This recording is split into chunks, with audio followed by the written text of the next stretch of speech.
Welcome to the Why Dad podcast. We are your hosts, Paul Wandrey and Andrew Stolpestad, and we are on a mission to figure out what it means to be a dad, a husband, a man, and how to be the version that you want to be and why that matters. And to help us on that mission today, we have today's guest, Larry Hagner, founder of the Dad Edge and author of the Pursuit of Legendary Fatherhood. Larry's mission is to empower men to live and lead legendary lives. And he now shares his practical wisdom from his own journey, from early fatherhood missteps to raising 4 boys with connection, purpose, and presence. Larry, welcome to the show. What's going on, guys? Thank you so much for having me. Oh, it's an honor to have you, Larry. Yes, we are stoked. Yeah. And looking forward to a value-packed and fun conversation today. We'll start our episode off with the same question we ask most of our guests, and that is, what is the most dad thing that you've done in the past week? Man, the most dad thing. Let me think about this. So I taught my 12-year-old to cross-face last night, and then I taught him how to do a single leg takedown, and then I showed him how to do what's called a barbed wire. And I would say it was really unique because I showed it on his mom. And I'm totally. Oh man, yeah, that qualifies as a dad thing for sure. I'm like, this is how you. Are these wrestling moves? I'm okay. I'm not familiar, but I know there's wrestling in your family's background. So yeah, no, my goodness, let me think here. So I would say right now, I mean, probably one of the most exciting things that are going on is a year-long. It's been almost a year. It's been 9 months, like a 9-month Lego project that me and my 9-year-old have been doing. And we're building the Marvel Avengers Tower, 5,201 pieces. And we're on bag 32 out of 39, only to find out we were missing this one tiny, tiny little bitty black piece that didn't come in the bag. And now it's held up the entire thing. But we are like, I literally think we're like 500 pieces, 600 pieces away from finishing that thing. So nice. If we got it in March. Wow. Are there progress pics anywhere, like on your socials or something we can track down? Because that sounds impressive. Yeah, there's a few. I did some videos of like me and Colton like putting like pieces of it together and like how tall it is now and that kind of thing. But yeah, there's a few photos up there. Yeah. Nice. So nice. Are you gonna have like the basement in the Lego movie where Will Ferrell's whole basement is just a Lego city? It's funny you say that because like I'm like this thing is so tall. And I don't know if they've, have kind of like cut corners as far as like, bringing their costs down on quality, but like this thing is not like you can't just carry this thing around. And it's up to the point now where it's in my dining room and I'm like, oh my gosh, like, I don't know if we might have to bust out some Craggle to hold this thing together because it might completely fall apart if we pick this thing up. So like, the Craggle might be coming out. Yeah. Yeah, I can only imagine what that sort of project took, because my 4-year-old and I did, in the past couple months, we did a small little Harry Potter tower from Hogwarts, and that was an endeavor in itself. I'm sure much different working with you said 9-year-old. Yeah, he's 9. Yeah. So probably a little bit more efficient. Just as fun nonetheless. Awesome. Well, looking forward to seeing pictures of that. If you end up having to do a demolition at the end, you'll have to post that as well. He would probably love that. I'm not kidding. Like, can we just put firecrackers in it? Like, I could just see it. Of course. That'd be epic. All right. Well, yeah, those are definitely some awesome dad things. And what a great way to bond with your kids. So yeah, Larry, let's talk about you and your origin story. You've been open in your podcast and in your book about not having a great example of fatherhood growing up and being afraid of becoming the kind of dad that you didn't want to be. So can you take us back to a moment that really kind of change your trajectory, if it is at that moment, and took you on to the Good Dad Project, which is now the Dad Edge? That's a really good question. I would say, so for me, when I was 12, like I literally remember like saying out loud to myself, I'm going to do this I don't remember the exact words, of course, but it was something along the lines of like, I'm going to be a better dad than this, or I'm going to do this different. Like I remember like even where I was sitting, I was at my grandparents' house and I was in the room that I slept in, like when I was there on the weekends and stuff like that, because I spent a lot of time with my grandparents. And I remember saying out loud, I'm going to do this different. I'm going to do this better when I'm a dad, something like that. So just to kind of bring you up to speed of what happened, like, so my mom and biological father were married pretty young. Like they got married when they were about 21. They had like this sort of fast and furious, like kind of passionate relationship, got married within, I think like 6 months of knowing each other. And they were just kids. I mean, they were 21 and they were together for 4 years. And then on year 4, they had me. So I had, I was born in 1975. And then literally a few months after I was born, they split and my dad left. And I know more of the story now. Like I think for a good year, even though I have no recollection of this whatsoever, I was like 2, but my dad did try to visit, tried to take me on the weekends, that kind of thing. I don't remember any of it. When I was 4, I do remember being 4. And I remember being in kindergarten. And I remember dads would come pick up my friends from school. So I knew what a dad was. I knew that some dads wore jeans and some dads wore suits, but I knew what a dad was. But like literally, I don't even know if I ever said it out loud, but like I always thought that moms go out and find dads. Like we just sort of magically appear and then like moms just eventually go out and find a dad. And then I just was like, I guess my mom hasn't found our dad yet, which was fine. It didn't mean much to me. So she met this guy that she worked with, and I'll never forget it. Being 5 years old, my mom told me, she's like, hey, I want to let you know that I'm going to have a friend over for dinner tonight. He's a really special friend. I work with him and we've been good friends for a while. And I want you to meet him. And that was her way of being like, I've been dating someone I work with and it's now awkwardly time for you to meet him. Right. Right. Bring kids.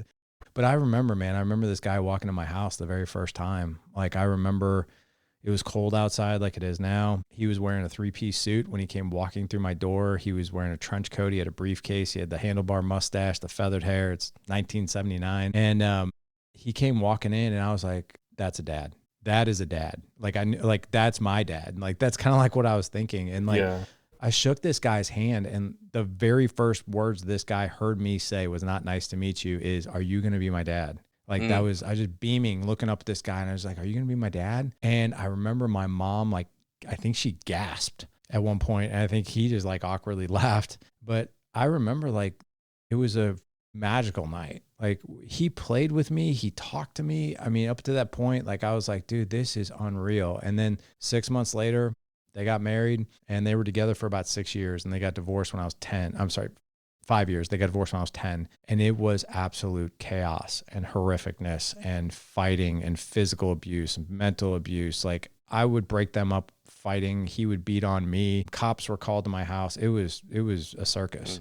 And then when they got divorced, he left and completely left. And it wasn't until I was about 11 and I started asking questions. I'm like, wait a second. Like I know about the birds and the bees now. Like where did this dude come from? Right. And I asked my mom, I'm like, wait, where? Like he came in when I was 5, like who's my dad? And she was like, well, I was actually married before. I had no idea. I was like, what? She's like, I was married. I was like, for how long? And she's like, 4 years. I'm like, I have a dad out there? She's like, yeah. She showed me pictures of him, the wedding album. I was like, whoa. Fast forward 2 years later, I'm 12. I won't go into all the details just for the sake of time, but I met him and it wasn't on purpose. We had no idea where he was. Turns out he lived 3 miles from us. I don't know if my mom knew that or not, but I didn't know that. And I ended up serendipitously running into him. And again, the story's kind of long, but we ran into each other. So I remember the first day I actually met him. I remember like me meeting his wife. I remember I had a 2-year-old half brother and his wife was pregnant with another one. He had been married for about 5 years. And we had this incredible 6-month relationship. Incredible. Like he came to all my Little League games, saw him every week. I spent time at his house. I just spent tons of time with him.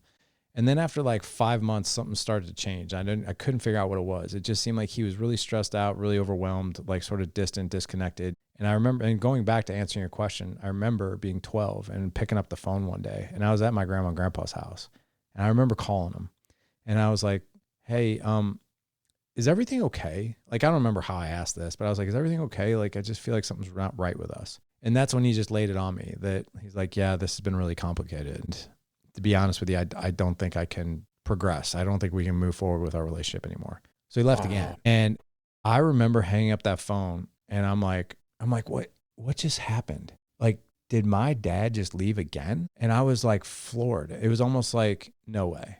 And I remember being really upset. And I remember sitting there and I'm like, this will never happen on my watch. This won't. Like, I think I just had like a thought like that. I said something like that out loud. I remember sitting there saying that. And I think that was the first touch point of like, I am going to do this different. Yeah. Yeah. I mean, you can't go through something like that and be unscathed. And like, I mean, like from early on, like that question to your mom's boyfriend, like when you're 4, like that kind of speaks that was a core need of yours at the time. If that's the first question that comes to mind, and then Right. you have that opportunity to build that relationship that you had yearned for, and then it was ripped away from you all over again. I can only imagine how grueling that is, and just being a kid to boot. So Yeah, it was not fun for sure. But you want to hear something kind of crazy? absolutely. So the story definitely takes a really big turn. That I think probably sent me at 12 years old. I kind of was like, screw everything.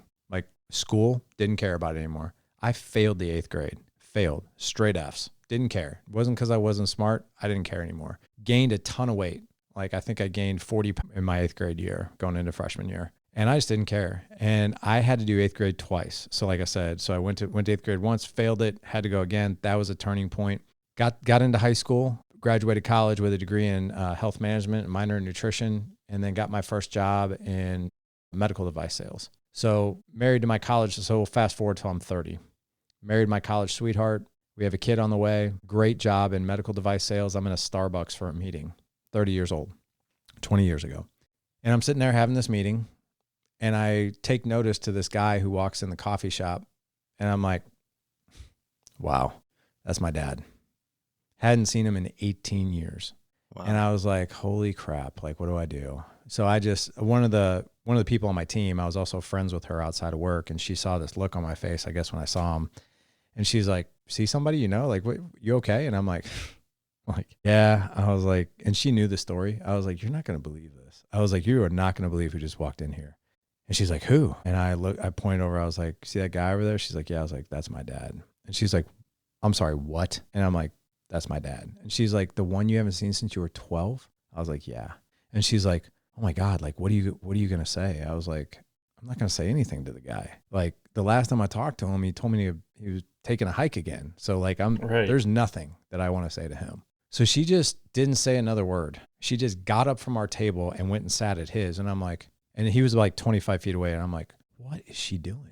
So I'm like watching this interaction take place, kind of like side-eyeing it. And I'm like, what is about to happen? And then all of a sudden I see my dad start looking around, and then like we made eye contact, and I'm like, oh my God. So I make my dad kind of sound like a bum. He's not. He's a crazy successful entrepreneur, really fantastically successful businessman. So he gets up, he's dressed all nice and everything. And he comes over, he's like, hey, he's like, man, how are you? And I'm like, I'm fine. How are you? Like, I wasn't nice, but I wasn't a total jerk, but I was like in between. He's like, oh. And so we exchanged pleasantries for a minute. He's like, hey, he's like, we should really get together for breakfast. And I'm like, and at the time it's 2005 and I had business cards, you didn't have all that stuff. So I was like, I'll tell you what, here's my card. And I just slid it across the table. I was like, you want to get in contact? You want to do something? You can contact me. I was basically telling him like, I am not putting any effort into this. Right. And, lo and behold, 2 days later, I get this email, and this email was so long, and guy just pouring his heart out, and we ended up meeting for breakfast, and then I met his family again.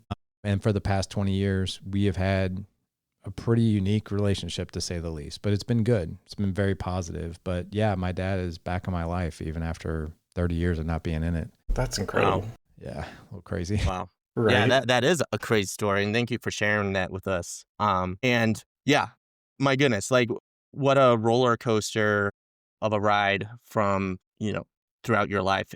And at 30, were any of your sons already born, or? No, I met my dad about 6 months before my first son was born. Okay. So actually my kids have never known me without my dad, which is kind of interesting.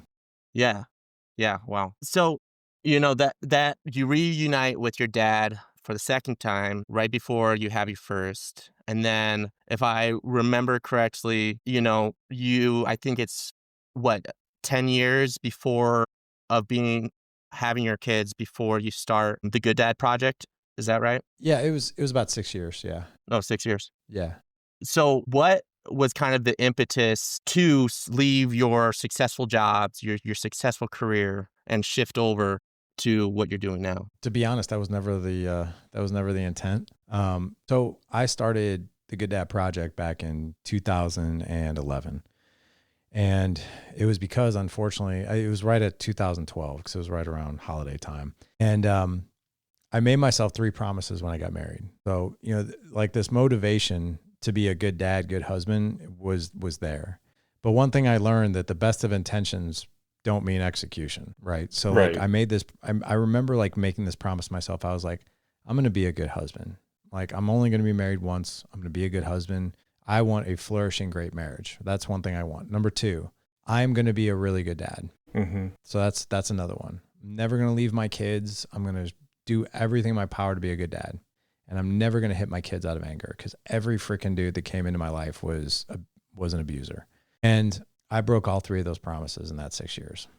And I started the Good Dad Project because I broke that last promise. So my 4-year-old, who's 17 now, stepped out of line one day, as any 4-year-old would, and I turned him around. I had never hit my kids since. I never hit my kids to that point. I never hit him since. I turned him around, swatted him on his butt. Unfortunately, I swatted him so hard he hit the ground. And in that moment, I was like, oh my God. Like literally, it's like everything that happened to you as a kid, and now it's this. It's literally the promise that I made myself. That it got worse though. So I realized right away what I did. I was like, oh my God. And then I go to pick him up, but he's still face down, and he rolls over and he looks at me coming at him like this, like, are you okay? Like, are you all right? And he literally was just like, he had this look on his face, absolute terror. Like, and that's what the back of my book is. 12 years ago, I became the monster that I swore to protect my kids against. And that was it. That was it. That was the line in the sand. I was like, I'm not gonna lie. I kind of sucked at it up until that point, and still really sucked at it for years after that when I was still learning. I still suck at it from time to time, but like that was the day that I went into my office and I'm like, this changes today. And I started a Facebook page before I even knew what a Facebook page was.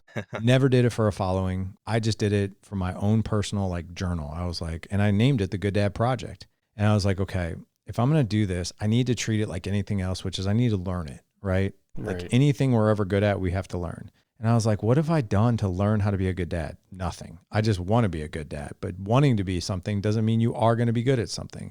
And I was like, well, what are some areas of my life where I'm somewhat decent at? So I started looking at, I'm like, well, I do martial arts. I did martial arts for like 12 years. I was like, I'm pretty okay at that, but why? It's because I go to class. I go to practice like 3 times a week. I've got an instructor. I got a community. I have a curriculum.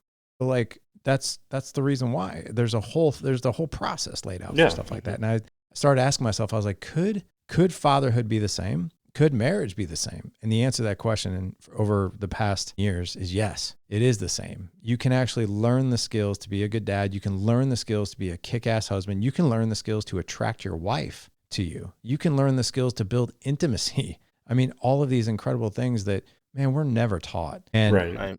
So anyway, like I worked my full-time job for up until 2020, and this thing never intended it for a following, never intended it for anything. It was literally my hobby. It was like therapeutic. And then 2020 hit and I'm like, we just exploded. And I was like, I think I'm going to quit my job. And I did. I wish I would have quit 2 years before that. It was really hard to walk away from a really nice salary and all kinds of really nice perks, but I wouldn't have traded it for the world. Wow.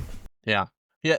That's awesome. And I love your perspective of recognizing it as a skill or a set of skills that we can develop as we go, and something you talk about in your book, which we'll talk more about later in the episode, but it's a set of skills. And, you have people who put a lot of investment in their careers, put a lot of investment in their sports, but how much investment are we putting into our marriage or parenthood, and how many resources are there even out there for that? So I think that's really awesome that, you took the bull by the horns and you sat down to figure that out. So, you talk about why you started out, and that moment of, spanking your 4-year-old being one of those pivotal moments. how has that why evolved over the past 13 years? That's a good question. My why used to be, I want this, like, and when I say this, I want to create a really connected family. I want to create a family where my kids actually want to be here, right? And actually they enjoy being here. They prefer being here, right? I want to create a marriage that is on fire, right? And how to do that. And that used to be, quite frankly, because I wanted that stuff. My perspective has changed quite a bit since, my kids have gotten older. So I have an 18-year-old that's going to turn 18 in 10 days. I have a 19-year-old that's going to be 20 in March. I have one that's knocked on the door being 13, another teenager, and then a 9-year-old. So my perspective has changed, and my perspective is this. The thing that I'm most interested in is leading my young men, right? And leading my wife, because they're at that age now, and they have been. And that's why I say, like, this has changed for me over the past 5 years, because when my oldest kids were like teenagers, I'm like, and you really realize how much they're watching everything that you do, and they're taking notes, man. And that became like such a microscope for me that I'm like, if I want my kids to lead a successful life, to have incredible relationships with their girlfriends and their future wives and their kids, and like, if I need to make this generational, then this is bigger now. This is not just about me. This is about teaching them and showing them. And now what I'm most interested in is not just for me, right? It's for my kids. It's for my grandkids. It's for my grandkids' kids. It's for anybody out there that has the Dad Edge podcast in their ears, man. I just want to make your life better and more fulfilling as it relates to your family. That is the big picture. Something you said earlier too, about the skills and the community aspect. That's been a common theme the last few weeks for Paul and I. We've really been talking about, okay, on our podcast, we want to talk about building good habits for ourselves and what to teach our children to be successful and pass on, sorry about dogs and kids in the background. It's a dad show. Yeah, I always tell my audience that. I'm like, I'm not sorry for what you hear in the background. It's a dad show. But the necessity of community and support, like we, you as dads, me as an uncle and a wannabe dad, we need to support each other, to build each other, challenge each other in order to spread that legacy. I think would be a good summarization of everything you just said there. Just seeing the need that us as men, like, there's a void. And I think, 100%. With what you're doing, that, and with the Dad Edge podcast, like, it helps fill that and gives us a community. Like, I can turn on, like, Larry's talking, like, this is my family. This is my where I belong. Yeah. 70% of men are lonely. 70% of men don't have a 3 a.m. friend. I don't know if you guys know who Stephen Mansfield is, but he wrote 2 great books: Mansfield's Book of Manly Men and Men on Fire. And what he talks about, I think Stephen is, he's in his 60s. He might even be almost 70 at this point, but just a brilliant, amazing man. And one of the things that he knows is men, right? And what I mean by that is, like, and he is a man's man. He's a cool dude. Yeah. But he really, really knows, like, the psychology of men, how we perform better, what we do, and the things that we're missing. And the things that you're talking about, Andrew, is what Stephen Mansfield would call rusty relationships. So, like, when we're younger, like when we're in high school and college, like, it's easy for us to make friends. It's even easy for us to make deep friendships. Right.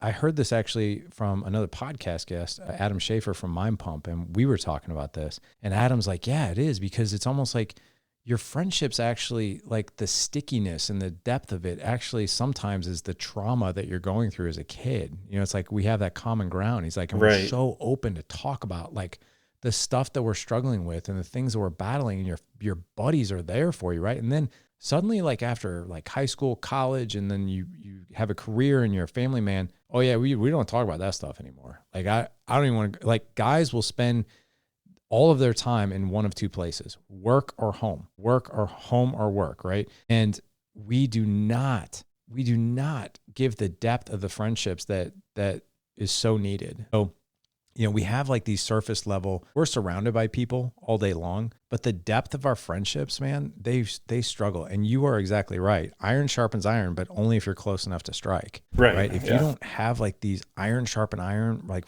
relationships with men, especially at our age, and especially with everything that we're responsible for, and all the pressure and tension that's on a man, like we need that support. And here's the other beautiful thing too. Men are damn good at giving that support. Like Absolutely. One of the things we love to do most, it's almost like if your best friend was carrying something like so burdensome and he didn't even want to talk to you about it. And then after like 6 months came to you about it, it'd be like, dude, what the heck have you been waiting for? Why didn't you tell me this earlier? Like I could have done what I do best, which is help you. Right. And that's what men do best, is help each other. But we don't give ourselves that opportunity. Yeah. Yeah. And, that's something that's been on our minds a lot. And I think there's, maybe something with how we were raised or just general pressure that we put on ourselves as fathers and providers and what have you. So if somebody is dealing with that and they're like, I want to go find my fellowship, my brotherhood, or even just one other guy, like what would you recommend? Because I mean, obviously, there's the Dad Edge and there are other men's groups out there and communities out there. But what would you recommend for somebody listening to their show and I can't be alone anymore? What would you tell them? So what I'll tell you will sound self-serving, but I'm going to tell you a couple different things. So I'll tell you what guys can do that I think benefits some aspects of their life. And then I'll tell you some other options that I think benefit others. So yeah, I run a mastermind called the Dad Edge Alliance, and I also have one for business owners called the Dad Edge Business Boardroom. What I'll tell you, you're right. When I first started this back in 2015, there was only like me, Ryan Mickler, the guy who runs Art of Manliness. I can't remember. There's like 3 of us, right, who had communities. And now there's thousands, right? Thousands. Like you turn the corner and everyone and their brother is a coach. So, here's what I'll tell you. If you're looking for community, look for the communities that have stand the test of time, because also make sure your coach is certified, right? I've got 2 certifications. Like a lot of these people have nothing. They have ideas, right? But here's the other thing. Just because you have a coaching certification, that doesn't mean you're going to be a great coach. Right. But I do believe that every coach should be certified.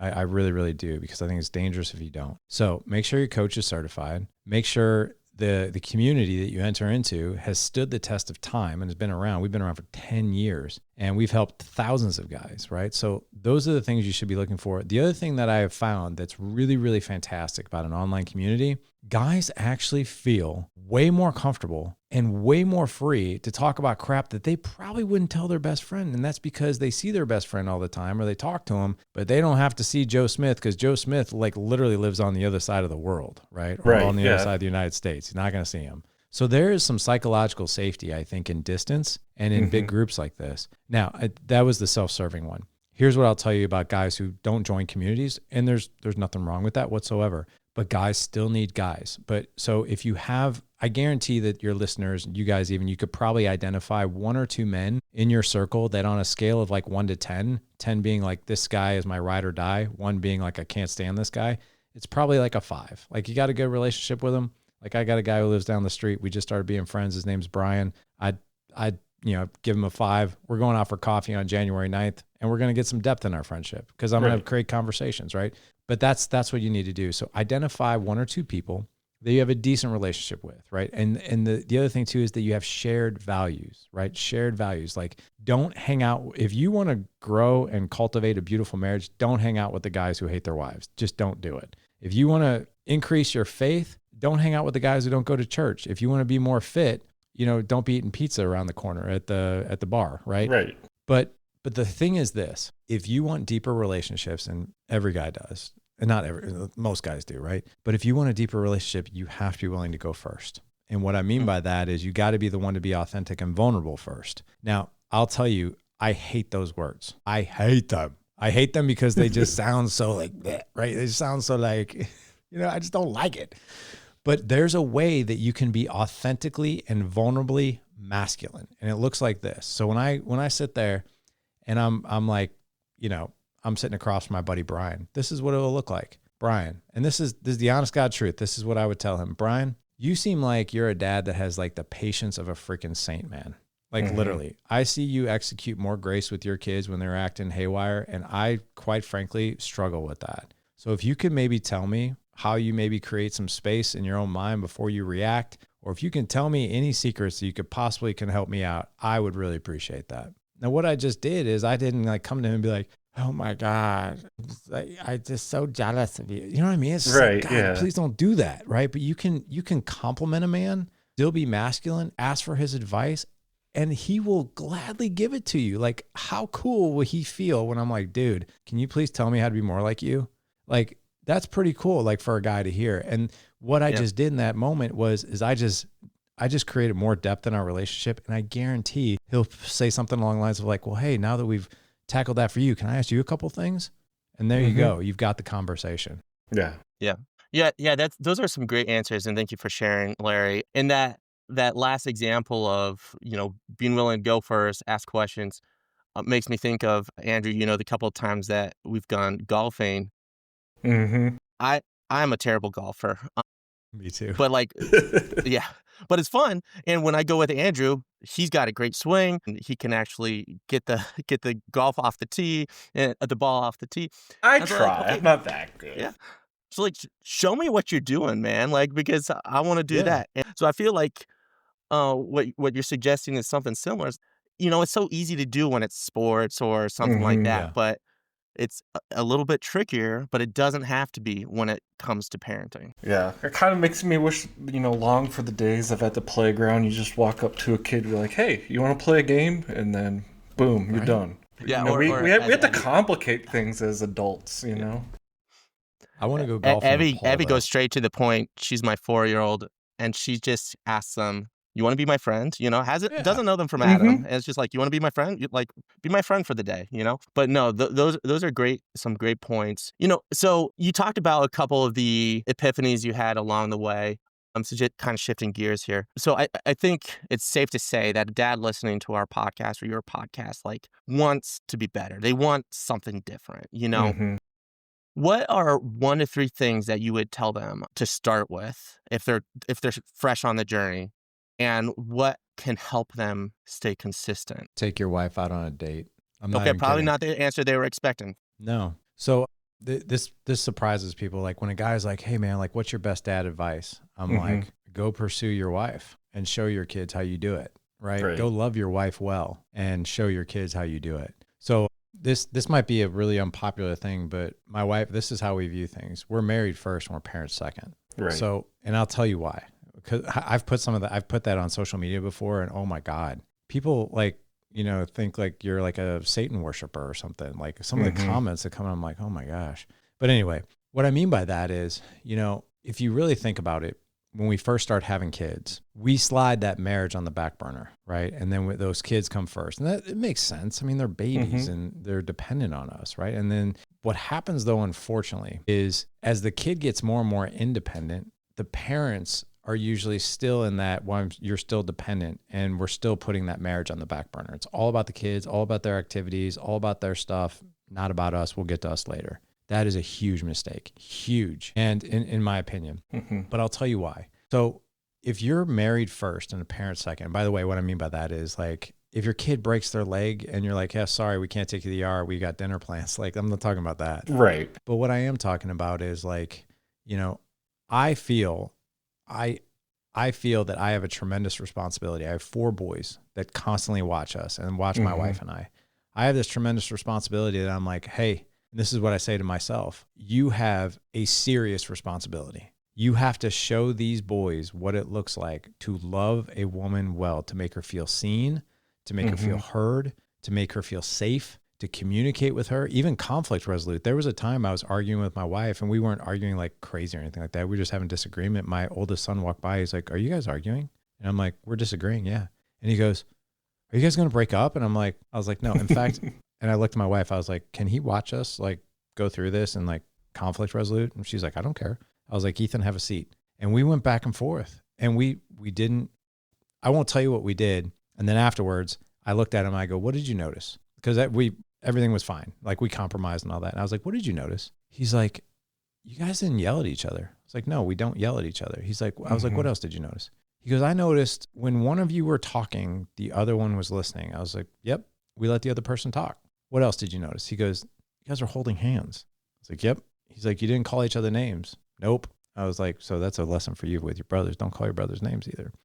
And I was like, you can actually create more connection even through disagreement if you know how to do it and you love each other. It's like, this is how we conflict resolute. We don't yell, we don't scream, we don't call each other names, we don't hit, none of that. This is how we settle things. And that, I think you've got to be able to show those kids that, because, and my wife, oh my gosh, her mentality around this, she's like, oh, no. I am going to show these boys what it looks like to love a man, respect a man, appreciate a man, give him physical affection, because that's what he needs. Right. Because when all these teenage joker girls come around knocking on my door, no. I have set the standard for what is accepted. And I will tell you, man, like when she first told me that, I was like, wow, I was like, that's powerful. But that was like years ago. There have been like these beautiful like girls that are interested in my boys, and my boys, like especially my 17-year-old, like, yeah, no. And I'm like, are you serious? Like, she's beautiful. No, she's a pain in the ass. Like she is drama. She's this, like she's that. Like, I don't want any of that. And I'm like, well, what do you want? And he looked at my wife and he goes, I want what you guys have. And I'm like, holy crap. So the whole thing that she was doing, I was like, gold, right? So yeah, I think you're married first. It's like one of the greatest things you can give as a dad. Last thing I'll say about this is this.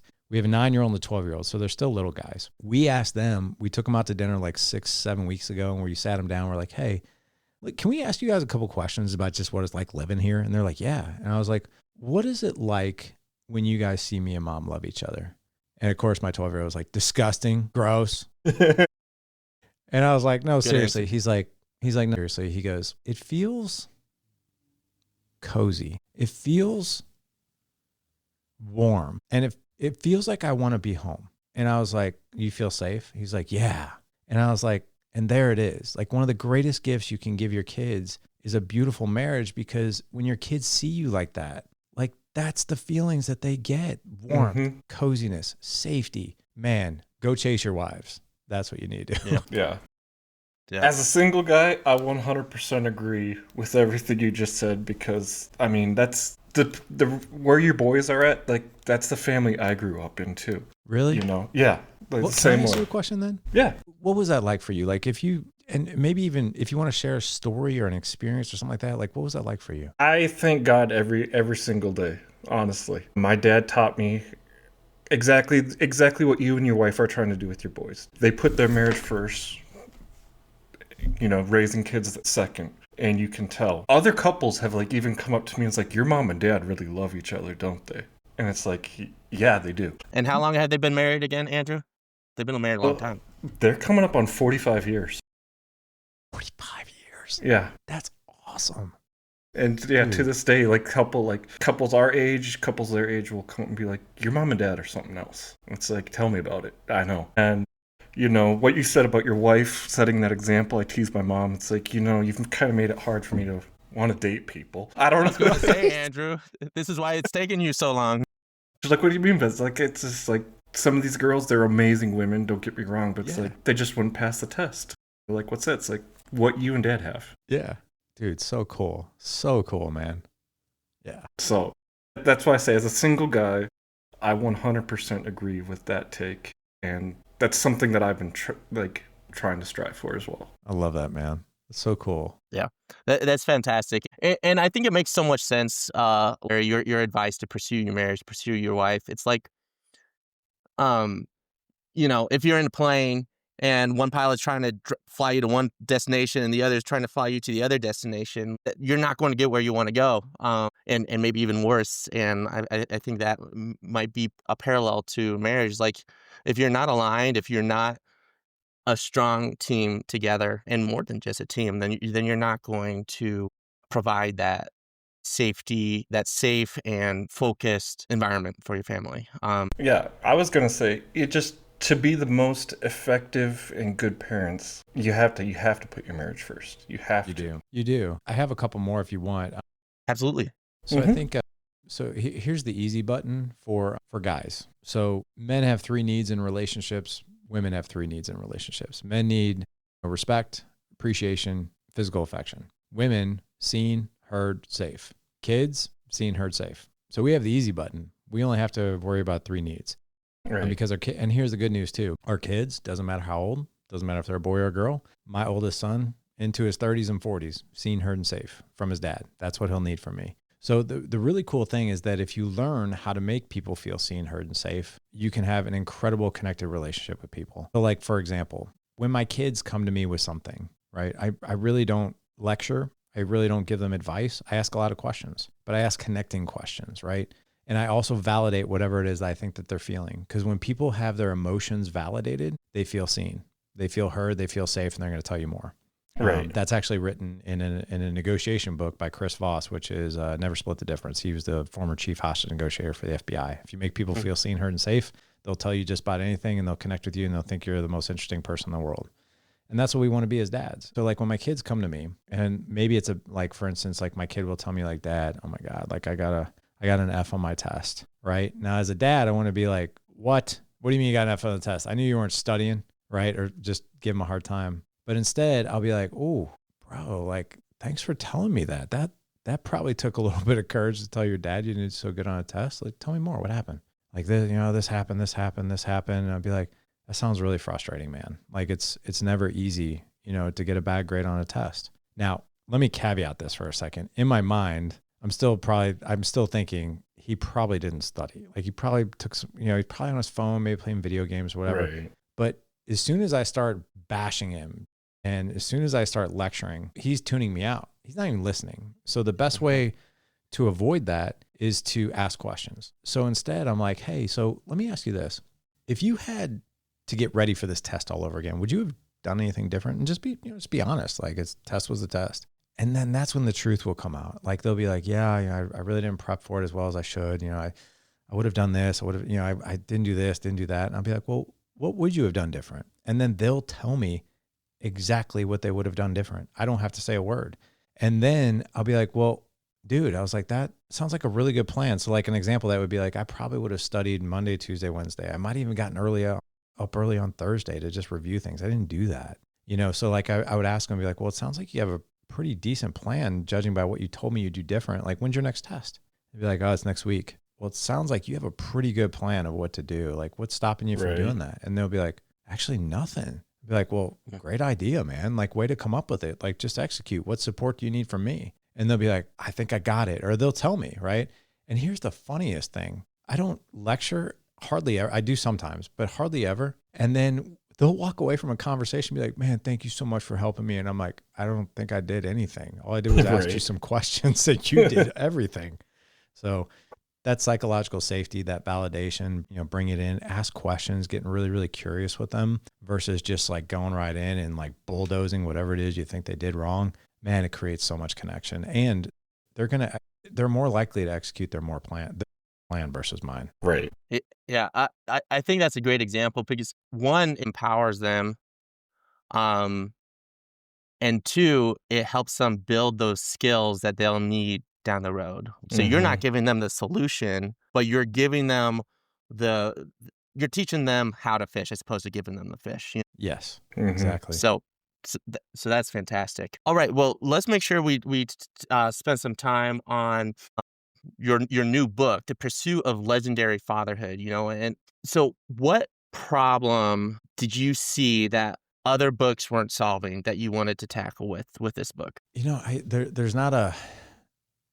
That's an interesting question, because I don't think when I wrote the book, I didn't think like anything was really wrong or missing or anything like that. I just I started looking at, like I said, been doing this for over 10 years now, and a lot of guys they come knocking on your doorstep with some of the same problems, right? You see the same things over and over again, right? It's kind of like you go to the doctor and everybody in the waiting room has the cold and the flu, right? It's like that's what people see, and that's what they're used to treating. So what I did is I really just thought about all the podcast episodes I've ever done. I mean, there's 1,400 of them, and started thinking about all the coaching calls we've done in 10 years and all the things that we've written about and all the skills drills that we've developed around marriage and leadership and parenting and everything else. And I'm like, is there a way we could put this into a book, like all one big book, right? So that's why I divided it up into the 4 sections that I did, which is it just made the most amount of sense to kind of start from the beginning and then, kind of begin with the end in mind, which every man wants to be uncommon and every man wants to be a leader. That's why the last portion of the book is leader. And the first portion of the book is drift. So because most of us are drifting, and the drift, I'm happy to talk about it, but it's the drift, it's husband, father, leader. And I've broken up all of our skills, everything that we talk about into that book and into those sections. So I really didn't hold anything back. Like all the things that we talk about and all the things that we teach on how to create a marriage is in the marriage portion. Everything that we teach about creating psychological safety, connection, leading your kids is in parenting. And then there's 10 tenets of leadership at the very end and why. Yeah. But that's the way I wrote the book, because I thought it probably would make most sense to a man to start with the beginning of what he's probably feeling when he picks up that book. Right. And by the time he's done with the end, he's got everything he needs. Yeah. Yeah. And I'm currently reading your book. You know, I purchased it. You didn't provide it. I'm not doing it, you know, because of that, but I wanted to read it. And I think that approach is unique because I think a lot of parenting books dive right into the parenting section. Yes. But even your answer earlier, and it's like, no, it starts with a marriage. And then it ends with leadership. I think that coupled with the fact that there are few, if any, parenting books out there addressed to the dad that make your book unique. And I'm looking forward to reading the rest of it. I did have a question, and that's regarding, you know, Legendary. So Legendary Pursuit, the Pursuit of Legendary Fatherhood. So this may seem like a silly question, but why legendary? Why isn't, you know, intentional fatherhood or something like that? That's a great question. So, you know, we've used the term over the past 10 years, live legendary. It's kind of like more or less like a battle cry or like a reminder, right? When you feel down or when you feel like your stress level's high or you feel like you can't do something or you're not motivated to do something, right? Live legendary. And live legendary is I'll start with a quote where I quoted the book, which is, you know, the definition of hell is meeting the man that you could have become when you're on your deathbed. And I'll tell you, man, living legendary, there's a lot of men out there, there's a lot of people out there that are not living within that type of mindset. Like it's the wash, rinse, repeat. It's the drift. It's the first part of the book, right? It's like, you know, it's like everything is fine, good, and busy. Well, that sucks. Things shouldn't be fine, good, and busy. Things should be legendary, right? Or they can be legendary if you want them to be. So legendary is, I want every single guy who reads that book, comes into the Dad Edge ecosystem in some way, shape, or form, whether it's our mastermind or whether you're just, you know, you just listen to the show. What I want for you, I know this sounds morbid, but at the end of your life, if this has helped you in some way, shape, or form to change your life, to pivot your marriage, to pivot your connection, how you lead with your kids and all that stuff, I want you to be on your deathbed with a smile, not regrets, smile. And just to look back on and be like, you know what? It was messy. It was crazy. You know, it wasn't always sunshine and rainbows, but man, I didn't leave anything on the table, nothing. And I'll tell you, like, you know, living legendary, I don't think it has a lot to do with money. I don't think it has a lot to do with your possessions, what you look like. I think it has to do with the impact in your relationships. The number one impact on someone's health is relationships. One of the worst things you can do to somebody is put them in isolation. You know, and when it comes to this, every man deserves that shot. Every man deserves that shot. And what I mean by that is to give yourself that shot. That doesn't mean it's going to be given to you. You have to work your ass off for it. But you deserve to work your ass off for it. Yeah. And I think there's something to be said about that. You know, even in your title, like the pursuit of legendary. If you pursue like good enough and then you fall short, you're going to fall short of good enough. But if you pursue legendary and you fall short, you're going to be pretty happy with what you've achieved.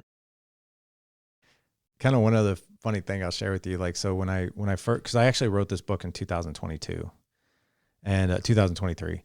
And it was supposed to be published in September of 2023. I've added to it over the past couple of years, but I was going through a publisher at first, and I was at an event and I was speaking there, and he came up to me after I spoke, and I was talking about the book I was writing and all that. He was like, "Hey," he's like, "I really like what you said, and I really liked your thing." He's like, "Do you have a publisher for your book?" I was like, "No." He's like, "Well, I own a publishing agency," and he's like, "I'd love to take a look at your book." He's like, "What's it called?" And I go, "It's going to be called The Pursuit of Legendary Fatherhood." And he goes, "The Pursuit of Legendary Fatherhood?" I go, "Yeah." And he goes, "That seems kind of long." He goes, "Why don't you just call it Legendary Fatherhood?" And I looked at him and I smiled and I go, and he was in his mid 40s. And I go, "You're not a dad, are you?" And he looked at me and he looked at me, he's like, "How did you know?" I was like, "No, I'm not." I was like, "Are you married?" He's like, "No." I was like, "Then you would know." there's no such thing as legendary fatherhood, but there is the pursuit of it. No one gets to the top of the mountain at the end of their life, be like, look how awesome I am. Right. No one gets there. There's only one perfect man that walked the earth, and none of us are him. Right. Yeah. Yeah. And that's something that resonates with us.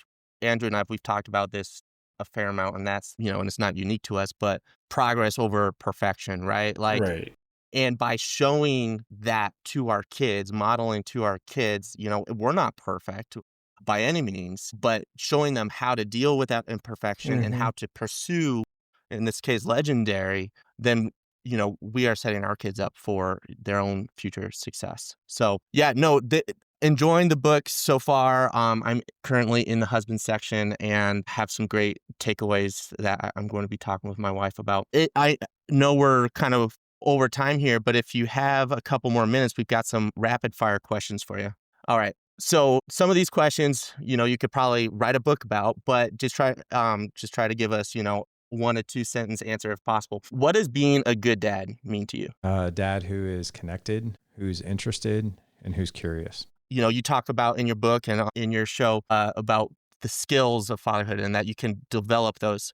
What is the number one habit that helps you show up as a dad? I would say the number one habit is always asking my kids what we call, it's another skill that we talk about called generative questions. Generative questions are deep questions that elicit story and connection. Okay. Versus a question that can be answered like with, how was school? Right. Fine, boring. So I like questions. That is always, and my kids know that. They know I'm going to ask them deep questions. Man, I know you have a section in your book about exactly that, asking questions. So I'm looking forward to asking the right questions, that is. And so I'm looking forward to reading that section. I think, Andrew, the next one's on you. So this one's like a little more different since, I'm an aspiring dad on the search for Mrs. Right, and I want to have a family. But what is something that, a piece of advice, or maybe it's just a repeat from things we've talked about already, but that you would want to give to men in my situation that would help them become the best dad that they possibly can be? So you said men in your situation? Single, but want to be fathers. Yeah. My advice is really, really know what your non-negotiables are and what your standards are for a relationship, and don't settle. Then I have one more. So, I as I explained offline, I'm a full-time uncle. I have my 5 nieces and nephews that live with me. Their dad, my older brother's doing the single dad life right now for unfortunate circumstances. But what can I take personally, like, from all of this dad talk and apply it to being the best uncle to these 5 kids? I would say an uncle that is interested is the most interesting uncle on the block. So just showing interest and asking questions about their world, their things that they're interested in, and whether that's their little league, little league team, or whether that's something that they're really passionate about in school, or maybe an instrument that they play, but always taking a big interest in what they're interested in will make you the most interesting uncle. I like that. Awesome. I can do that. Yeah, amazing. And final question, Larry, where can people find you? Everything is The Dad Edge. So on Instagram, thedadedge.com, on Facebook, The Dad Edge. That's the easiest place to find it. And podcasting, it's wherever podcasts are downloaded, wherever you get your podcast, The Dad Edge. It's the best place to find us. And if you're interested in the mastermind, and you can find that at thedadedge.com/mastermind. Oh, yeah. Awesome. Well, Larry, thank you so much for an awesome conversation. Yeah. With a lot of great takeaways for our listeners, I'm sure. And until next time, I guess. So thank you, Larry. You bet. Thank you, guys. Thank you so much. Thank you, Paul. And thank you all.